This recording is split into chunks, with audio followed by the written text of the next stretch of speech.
But of course, last night, the big breaking hot topic last night was the leak of who's 2005 tax return. Now, Rachel Maddow devoted her entire show to it, and then the White House beat her to the punch by releasing it during her show before she did. But was what you found out as disappointing as, say, the ending of Lost? Did it disappoint you as much? It didn't disappoint me because the part that they didn't include, they only had the 2 first pages. Yeah, exactly. My concern was never whether he was paying taxes or not, because if legally he can get away with that, I'd ask myself the same thing. Would I not do what was in my legal means? Yeah. The part that bothers me is the business dealings. And so what you can't find in those first 2 pages is what I think was what they were hiding before. There's a theory that his camp leaked this because it looks good. It was fine. And it was like he picks out 1 year where he actually paid taxes. Well, you know what struck me as odd is in 2005, he said his net worth was $2.7 billion. Yeah. You have to be a horrible business person to only get $150 million of income from that amount of assets. Yeah, from I mean, I'm not an accountant, but it just struck me kind of... You don't have to be a mathematician. It just figure that struck out. me as kind of odd. And I just keep on thinking, so where are his assets?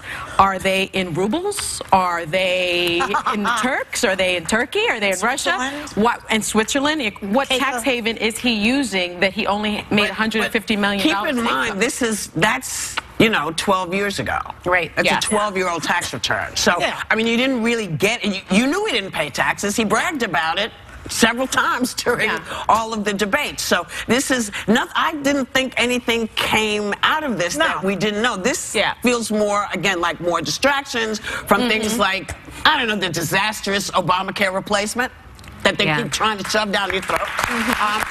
The wiretapping claims, and the possible ties, as everyone keeps talking about, to Russia. So I thought, well, what is all this? Is smoke and mirrors. There's other stuff going on that's more important, I thought, but maybe for me it was his effort to try to make this a non-story, which to me, I also didn't question whether or not he paid taxes or whether or not he used legal loopholes. I think he did use, from what I can see, from what's been shown to me, he used legal loopholes.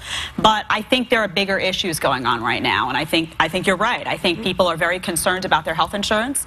People are very concerned about this GOP bill because it's not a good alternative plan, and they're very disappointed in him if he supports that. And I think people are concerned about the accusations that he made with respect to wiretapping, because they're very serious accusations that he decided to make on Twitter in a forum that's not appropriate for those types of accusations. Now, I'm happy to see that he paid taxes and he followed the legal rules from what we see here. I'm happy to see that. But that's not my number one concern. It never has been. When you say people, are you talking about Trump voters? Are they starting to see that he's not going to come through on the there are promises? plenty of conservatives who I've spoken to, who I see on social media, and who I know, members of organizations that are well-founded conservative movements, that are very concerned about him supporting this potential GOP bill, and are very concerned about Republicans who aren't standing by their word. Are they being more public? They are. They are. You have Heritage Action. You have Americans for Prosperity. You have many of talk radio hosts. You have many leaders in the conservative movement coming out and saying, Ryan, we don't support Rubio. We need to hear from people that we heard from You're not going to hear from Paul Ryan. Paul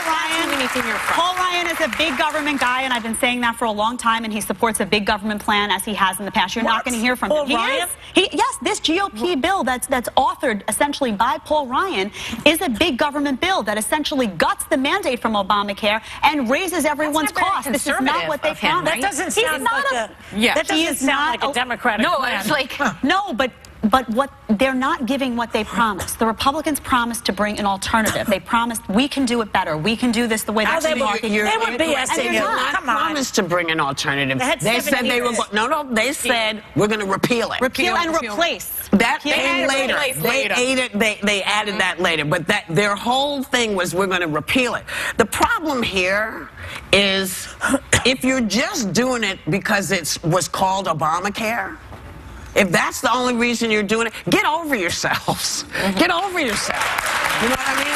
I mean, there are issues that everyone had with, we can call it Obama Kennedy care, whatever you want to go. We've all had issues with, we know it's not a perfect system. But if you can't bring a better system, if you're not bringing something that's going to be better for the people, and the other question I have is, what kind of care are you guys getting? Well, that's a fair question, because they should have to, these government officials should have to have the same care. They were forced to take Obamacare. Remember years ago, I used to say, I want what you got. Because they used to have premium. You can't believe how good the care was. Then suddenly, they had to get Obamacare, and they were like, oh, we're not doing that. Right. We're not doing it. You had conservative Mark Levin, who tweeted out and said he wanted to know if Republicans who are supporting this GOP bill will have to sign on to it. Because anyone with any common sense is looking at this and saying, you told us you were going to address costs that are rising. This is going to raise my costs even more. We're not going to have it. So if we have to live by it, you have to live by it. They need to do Medicare for all. That will solve the problem. One single payer, that's it. Everybody has to deal with it. We'll see how deep. They don't want to raise taxes on the rich at all, not even this much. If they did it this much, they could do Medicare for everybody. I don't support that either, but I'm also not... Wait. Yep, go ahead. We'll be right back.